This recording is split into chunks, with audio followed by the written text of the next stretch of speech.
Hi everyone, welcome to Study Spring. और आज हम लोग क्लास 7th के ज्योग्राफी का 7 नंबर चैप्टर कवर करने वाले हैं, जिसमें हम लोग मानवीय पर्यावरण, बस्ती, परिवहन एवं संचार के बारे में पढ़ेंगे। अब अगर पूरी तरीके से आप इसको समझिएगा तो इसमें हम लोग बस्तियों में बसाव के बारे में समझेंगे। शहर किसको बोला जाता है, नगर किसको बोला जाता है, परिवहन ट्रांसपोर्टेशन का क्या साधन रहा था पहले से लेकर के अभी तक क्या हो चुका है, इन सारे के बारे में डिस्कस करेंगे। बट बिफोर टू बिगिन, अगर आपको ऐसा लगता है कि चैनल आपके लिए डेडिकेटली वर्क करती है तो आप इस चैनल को सब्सक्राइब और शेयर जरूर कीजिए, क्योंकि ये हमारे मोटिवेशन का एक बहुत बड़ा कारण होता है, साथ में हमारे सोर्स ऑफ इनकम का भी एक साधन है। तो इस चैप्टर नंबर 7 को डिस्कस करने से पहले हम लोग सबसे पहले कुछ जरूरी चीज को देखते हैं कि बसाव स्थान किसको बोला जाता है। अगर आप उत्तरी ध्रुव के पास जाते हैं, उत्तरी ध्रुव के पास आप गए हुए हैं और वहां पर अगर आप देखते हैं कि वहां की जो जनसंख्या है वो बहुत निम्न है। क्यों है, इसके पीछे कभी आप सोचे हैं कि उसका रीजन क्या होगा? उसका रीजन ये होता है कि उत्तरी ध्रुव पर वो सारे संसाधन और वो अगर आप देखिए तो भौतिक कंडीशन जो है वहां का और भौगोलिक कंडीशन जो है उस तरीके का नहीं है कि वहां पर मनुष्य जो है वो सरवाइव कर सकता है। इस कारण से उत्तरी ध्रुव पर जनसंख्या आपको बहुत कम दिखाई दे रही होगी। बातें यहाँ तक क्लियर है। लेकिन बसाव स्थान किसको बोला जाता है? तो जो स्थान जहां भवन अथवा बस्तियां विकसित होती है उसको हम लोग बसाव स्थान बोलते हैं। लेकिन एक बसाव स्थान को बनने के लिए जो सबसे इंपॉर्टेंट चीजें होनी चाहिए वो होता है अनुकूल जलवायु। अगर हम ऐसा सोचते हैं कि उत्तरी ध्रुव पे अगर -20 डिग्री सेल्सियस तापमान होगा तो क्या हर एक व्यक्ति वहां पे सरवाइव कर पाएगा? आई थिंक नहीं। जल की उपलब्धता होगी ही नहीं। पानी एनी टाइम माइनस, अगर 0 डिग्री के नीचे तापमान जाता है तो जो है वो बर्फ बनना स्टार्ट हो जाता है पानी। तो यहाँ पे पानी अवेलेबल नहीं होगा, फिर भी वहां पे बस्ती नहीं बनेगी। भूमि होगी ही नहीं तो कृषि होना नहीं है, कृषि नहीं होना है तो व्यक्ति वहां पे रुकेगा नहीं, उपजाऊ मिट्टी भी नहीं होगी वहां की। ये सारी बातें यहाँ पे आपको जरा सा बसाव स्थान के बारे में जानने की जरूरत थी। बाकी अगर हम लोग इस टॉपिक पे आते हैं तो सबसे जो इम्पोर्टेंट फैक्टर यहाँ पे आता है हम लोगों का कि इनिशियल टाइप में, अभी जरूरी तो नहीं है कि आज ही हम यहाँ पे आए हैं, आज ही बिहार बिहार हो गया है, आज ही उत्तर प्रदेश है या फिर मुंबई मुंबई है। इससे पहले भी मुंबई वाले एरिया में कोई लोग रहे होंगे और वो उस जगह पर कैसे सरवाइव करते थे, इसके साथ साथ आज वो उस जगह पे कैसे सरवाइव कर रहे हैं, क्या डेवलपमेंट का रेशियो रहा है, वो सारे को हम लोग अगर देखें यहाँ पे तो प्रारंभिक मानव जो होते थे वो पूर्ण रूप से अपने भोजन, वस्त्र एवं आवास के लिए प्रकृति पर निर्भर करते थे। अब अगर आप देखिएगा तो इनिशियल टाइम में जिस वक्त एकदम बिल्कुल स्टार्टिंग हुआ था, अगर आर्य की बात करें, उसे थोड़ा सा आगे आए, आदि मानव के ऊपर आए, फिर थोड़ा सा सिंधु घाटी सभ्यता के ऊपर आए, तो उस वक्त अगर भोजन का साधन आप देखिएगा तो आज के समय में आज की तरह जो है वो प्राकृतिक पे भोजन के लिए तो निर्भर रहते थे, वस्त्र के लिए भी निर्भर रहते थे और आवास के लिए भी प्राकृतिक रूप पर निर्भर रहते थे। लेकिन आज आर्टिफिशियल बहुत सारे तरीके आ चुके हैं।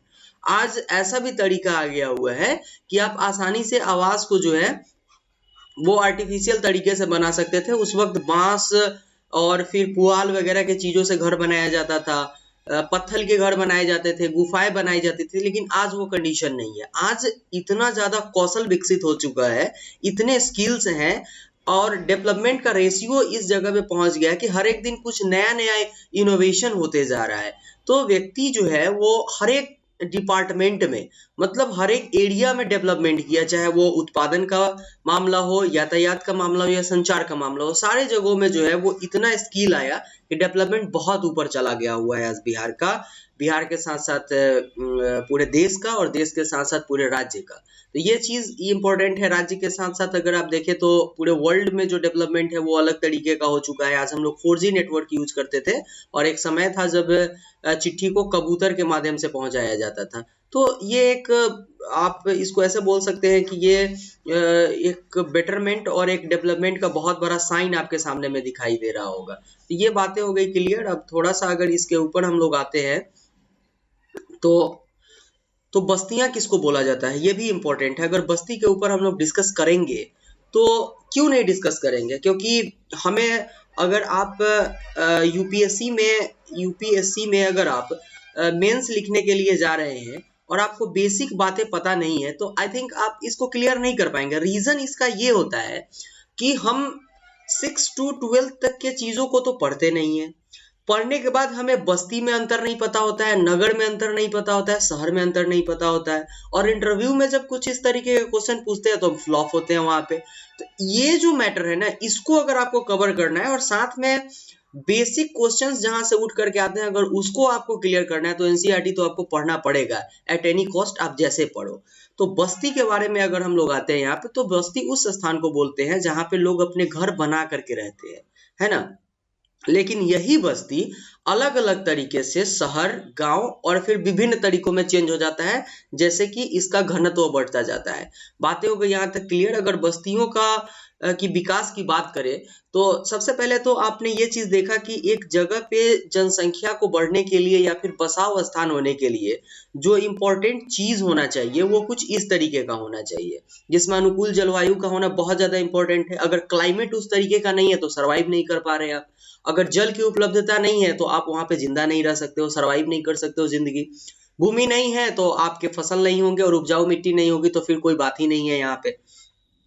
तो अगर हम लोग इसको देखें तो बस्ती का बसाव उस जगह पे पहले होता था जहां पे ट्रांसपोर्टेशन के साथ साथ जिस जगह की मिट्टी जो है वो और ज्यादा उपजाऊ होती थी, क्योंकि मिट्टी जब उपजाऊ होती थी तो उनको जो है ना वो जो व्यक्ति वहां पे रहते थे उनको उस तरीके का कृषि नहीं करना पड़ता था कि उनको ज्यादा मेहनत करना पड़े। वो आसानी से कृषि करते थे, अपना फसल उगाते थे और फिर उस जगह पे सरवाइव कर जाते थे। तो उस वक्त जब प्रारंभिक समय था उस वक्त जो बस्तियां बसती थी वो नदियों के घाटियों के निकट में बसती थी, क्योंकि वहां पे पर्याप्त मात्रा में जल उपलब्ध होता था और उपजाऊ भूमि होती थी वहां की। अगर हम लोग बात करें इसी तरीके के बसाव की, तो सिंधु घाटी, उसके बाद टिग्रिस, नील एवं हंगवान नदियों के किनारे जो बसाव हुए थे वो भी इसके बहुत अच्छे उदाहरण आपको मिलेंगे। अब बस्तियों की अगर थोड़ी सी बात करें, ये मानव बस्तियां हैं। आप यहाँ पे नदियां होती है, कहानी यहाँ पे बिल्कुल क्लियर है। तो नदियों के पास उपजाऊ भूमि है, यहाँ पे आपको फसल देखने को मिल जाएंगे, और ये आपके घर हैं जो बेसिकली नदी के बगल में होते थे। ये मछलियां मारने के साथ साथ एक टेम्पररी आपके लिए भोजन प्रोवाइड किया करते थे। तो ये सारे इंपॉर्टेंट चीजें हैं यहाँ से, जो बेसिक बातें जो माइंड आपके शार्प कर रहे होंगे। अगर हम लोग बस्तियों की बात करेंगे तो बस्तियां जो है वो दो प्रकार की होती है। एक वैसी बस्तियां होती है जो अस्थायी रूप से होती है, एक वैसी बस्तियां होती है जो अस्थायी रूप से होती है। तो अस्थायी बस्तियां वो होती है जो अस्थायी बस्तियां वो होती है जिसमें कुछ समय के लिए उस बस्ती को तैयार किया जाता है, और इसमें जो घर बनाए गए होते हैं, जो बस्तियां जो बसी होती है घर, ये ज्यादातर घास के साथ साथ आपके झाड़, इसके साथ साथ अगर आप बोले तो बांस और इस तरीके के चीजों से ये बनी होती है।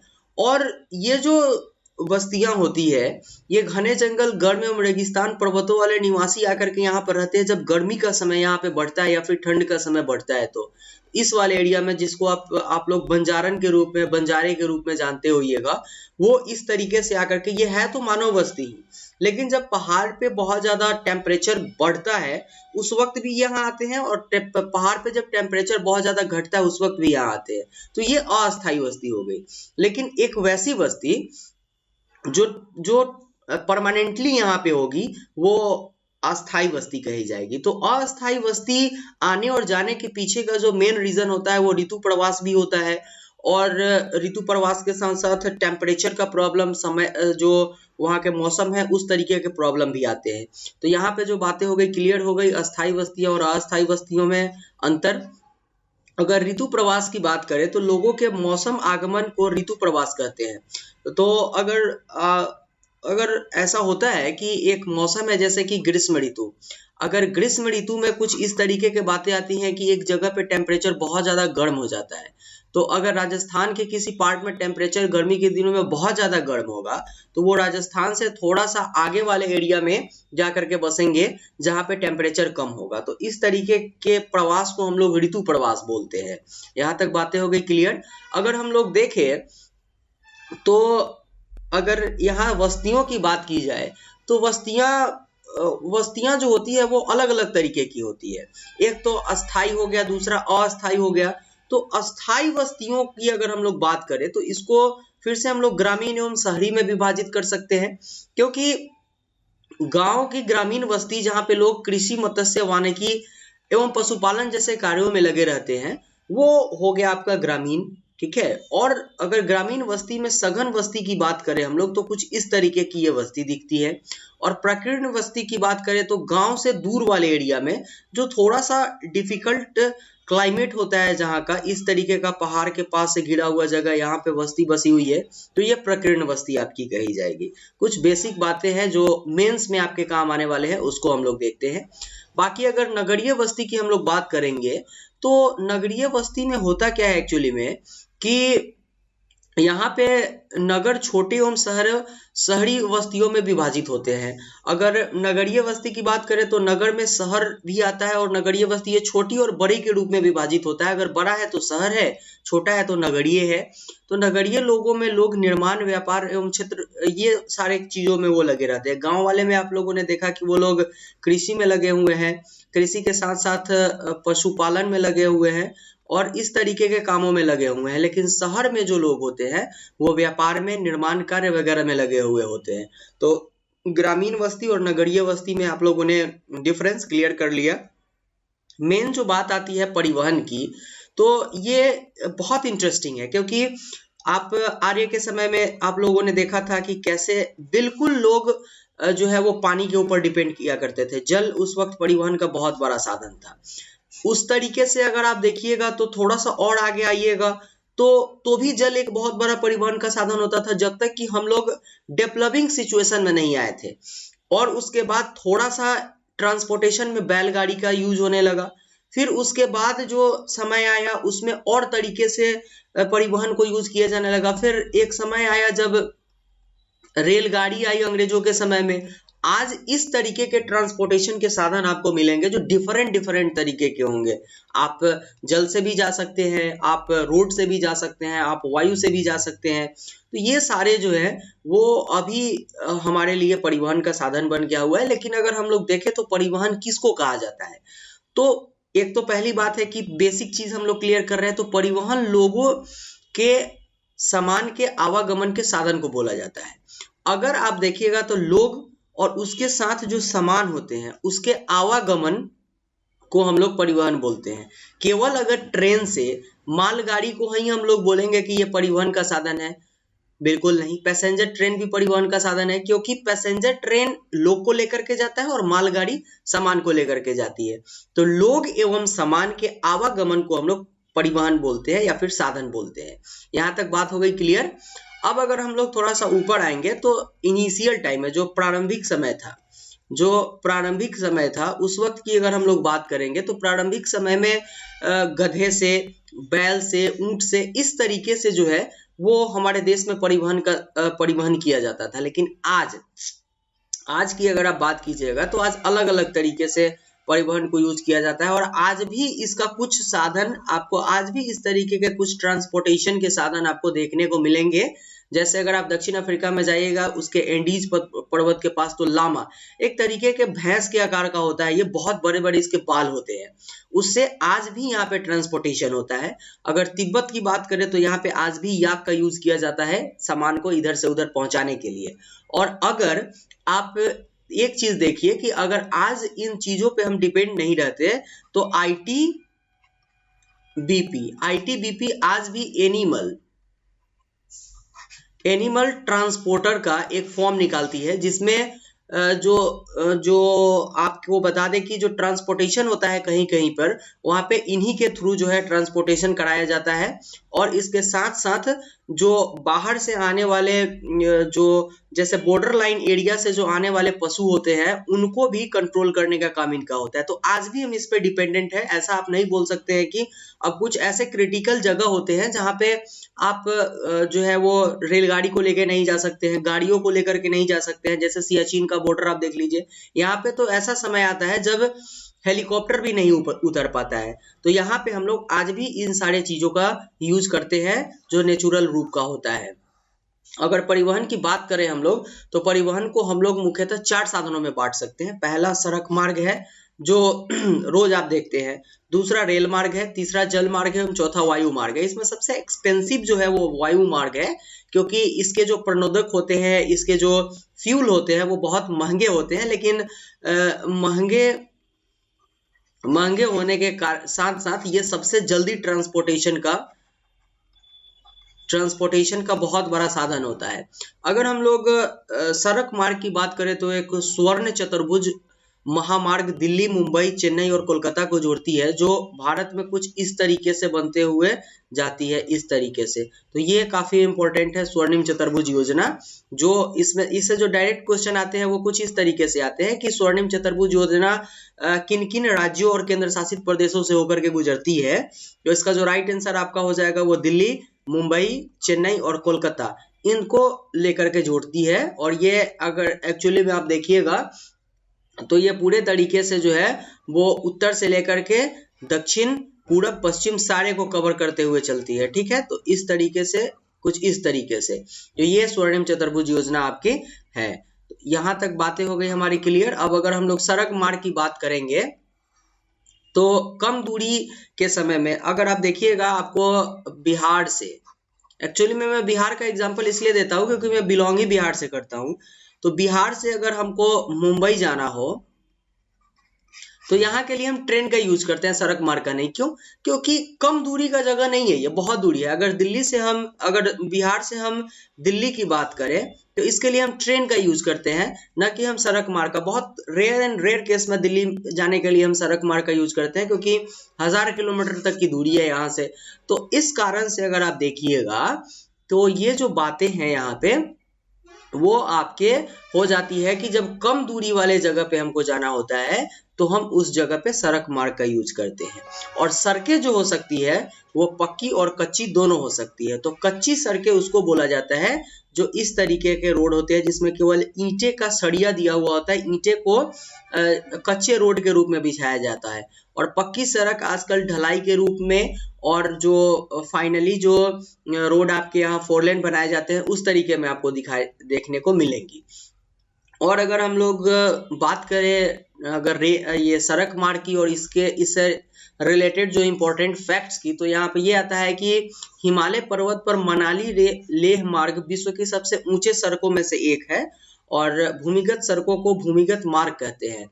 तो जो सबसे इम्पोर्टेंट क्वेश्चन आपके लिए बन करके आता है कि लेह, जो हिमालय पर्वत पर मनाली लेह मार्ग जो है वो विश्व के सबसे ऊंचे सड़क मार्ग के रूप में आता है। तो एक तो क्वेश्चन का आंसर ये मिल गया आपको। और दूसरा क्वेश्चन का कि भूमिगत मार्ग किसको बोला जाता है? सबवे।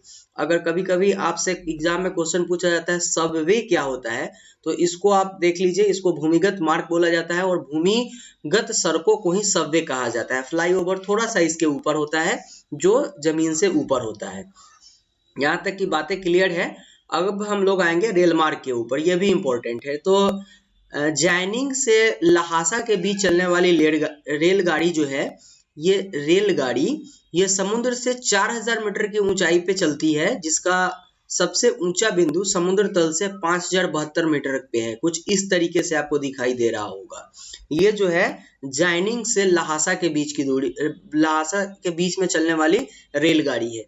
रेल मार्ग की अगर हम लोग बात करेंगे तो रेल मार्ग के द्वारा तीव्र से कम खर्च में लोगों का आवागमन होता है। आज भी जो मजदूर लेवल के लोग होते हैं वो दिल्ली जाने के लिए रेलगाड़ी का यूज करते हैं, क्योंकि जो जनरल भाड़ा होता है वो आज भी 400 रुपए है दिल्ली जाने के लिए।